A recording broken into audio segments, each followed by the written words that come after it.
सगळ्याच गोष्टी खूप चांगल्या झालेल्या आहेत. त्याच्यामध्ये आता कॅरेक्टरचा अभ्यास करताना म्हणजे आता काय होतं की पहिल्यांदा ओळखू येत नाही नक्की कोण आहे कॅरेक्टर, नाही का, म्हणजे लक्षात येत नाही.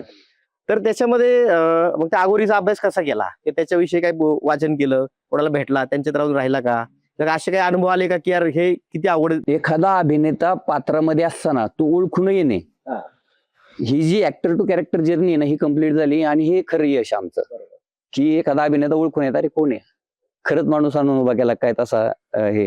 तर हे सगळं यश मी म्हणतो टीमला जातं. ते त्यांनी आता उरला माझ्या वाट्याचा कष्ट आणि माझ्या वाट्याचे प्रयत्न. तर तू म्हणतोय तसं लेखकानं उत्तम उत्तम गोष्टी लिहून स्क्रिप्टमध्ये ठेवणं, निर्मात्यानं आणि दिग्दर्शकानं बिंदास म्हणणं की तू जाऊन तुला कुठं अभ्यासाला जायचं ना, जगाच्या पाठीवर जा, आमचा पाठिंबा आहे, तू करशील, आम्हाला खात्री आहे, विश्वास ठेवणं त्यांनी.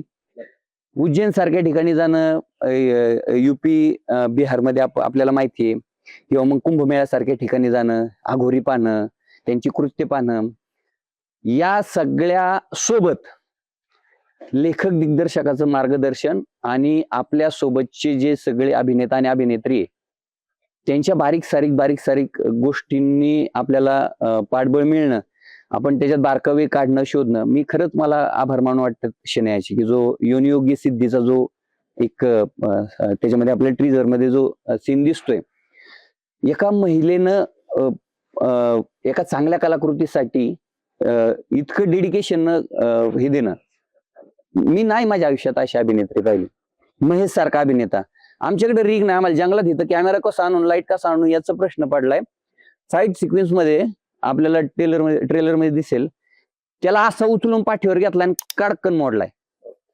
त्याला 20-25 वेळा पाठीवर तसा घेतलाय. आणि आपल्याला माहिती आहे की प्रेशर किती होतं आपल्या मानक्यावरती. मला कौतुक वाटतं ह्या सगळ्यांचं करावं, की मी सुरुवातीला शब्द वापरला, मी जर आज उंचीला बसलोय ना तर मी यांच्या खांद्यावर बसलोय. ह्याच्यात माझे प्रयत्न एवढीशी तुझेच असतील, पण ह्या सगळ्यांनी जे दिलंय ना, त्यासाठी मी खरंच इंद्रजाल टीमचा आभारी आहे. त्याच्याहूनही जास्त मी आभार राहील आपल्या सगळ्या ऑडियन्सचा, की 24 तारखेला जाऊन तुम्ही संपूर्ण भारतभर सिनेमा रिलीज होतोय. हे कौतुकाने सांगावं वाटतं. साताऱ्यासारख्या एका छोट्या गावातून एक कुटुंब मुंबई सारख्या ठिकाणी जातं, चित्रपट करण्याचं स्वप्न रंगवतं.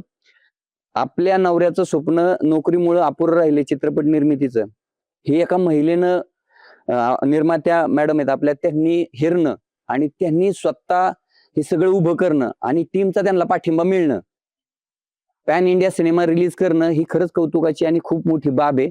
आणि त्याच्यामुळेच कदाचित आम्ही सगळे एकजीव झालोत आणि हा सिनेमा उभा केलात. आणि 24 तारखेला पॅन इंडिया सिनेमा रिलीज होतोय. एक मराठी कुटुंब हा सिनेमा प्रेझेंट करते, प्रोड्यूस करते, याचा खरंच अभिमान आहे. आणि मराठी पाऊल, मराठी झेंडा असाच उंचवत राहो अशी माझी अपेक्षा. तर मग ह्या सगळ्या अघोरी विद्या कशासाठी केल्या जातात, का केल्या जातात, याचं उत्तर तुम्हाला इंद्रजाल सिनेमात मिळेल.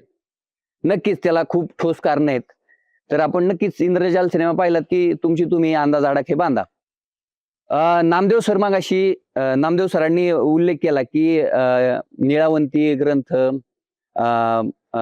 यक्ष, कुबेर, या सगळ्याला घेऊन फार छान छान मंत्रोच्चार पण याच्यात माझ्या वाट्याला आले, की ओम यक्षाय कुबेराय वैश्रवणाय धनधान्याधिपतीये धनधान्यां समृद्धीं देही दापये दापये स्वाहा.